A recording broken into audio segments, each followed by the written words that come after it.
Bukit Algoritma Demi Kepentingan Siapa? Oleh Ummul Asminingrum.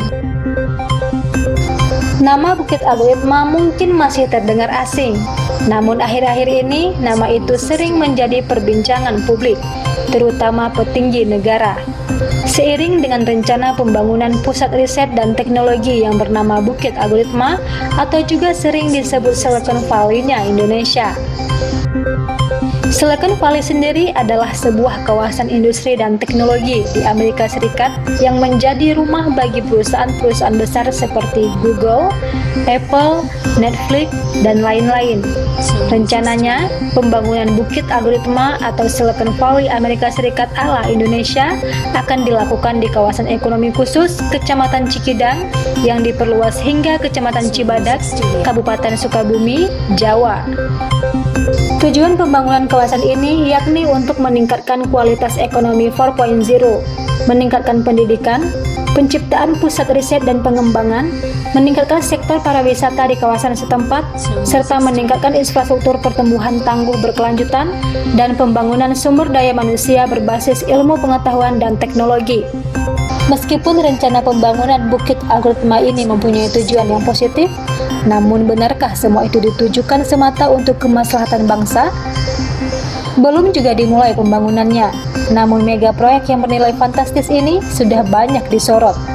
Dikhawatirkan bahwa proyek pembangunan Bukit Algoritma dan kawasan ekonomi khusus kemungkinan hanya menjadi proyek prestisius tanpa visi kemaslahatan bangsa.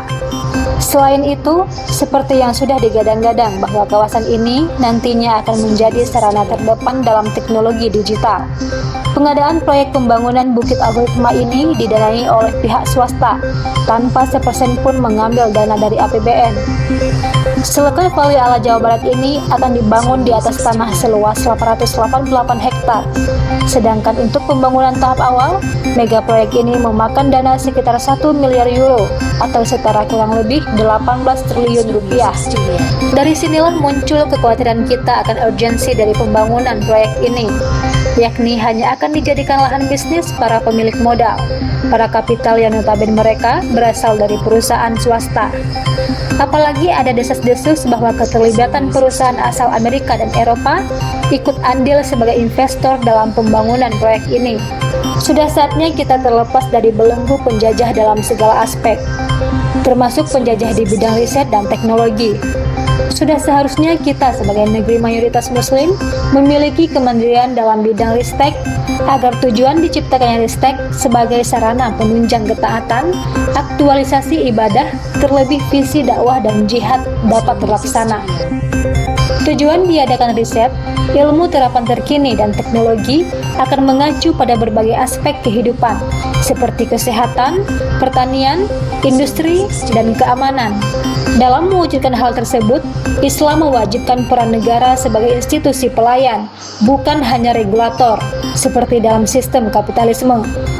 Dalam sistem pemerintahan Islam, akan dibangun sistem penelitian dan pengembangan, yaitu kemampuan riset atau penelitian yang terintegrasi, baik dari lembaga negara, departemen, dan dari perguruan tinggi. Semua dikendalikan, didorong, dan dibiayai oleh negara, semata untuk kemaslahatan umat.